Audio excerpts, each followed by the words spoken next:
Aujourd'hui, comment ça se fait que deux femmes qui partent dans un café sont exclues du café? Parce qu'on en a fait une ampleur en disant qu'on avait stigmatisé Sevran. Le but, c'est pas de stigmatiser Sevran. Moi, j'aime ma ville, j'aime les Sevranais. Le but, c'était vraiment parler d'un problème égalité homme-femme. C'est ça le problème. Aujourd'hui, en France, une femme est libre d'aller dans un café comme elle a le droit de ne pas y aller. C'est tout à fait ça, la liberté.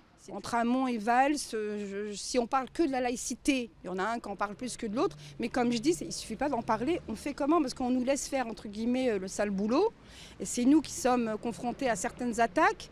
Et voilà, moi je trouve qu'il y a quand même une lâcheté de la part des politiques actuelles, parce qu'on n'est pas encore, Mais je pense que le combat aujourd'hui, il n'est pas de droite ni de gauche, c'est un combat citoyen. Aujourd'hui, voilà, nous, le politique, effectivement, prendra le problème à bras de corps, mais avec des vraies actions.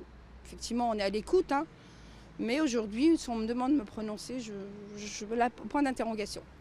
Aujourd'hui, il y a une réalité. On a bien été virés du café, je dis bien du café. On n'est pas là pour dire que les femmes doivent aller dans le café. Chacun est libre.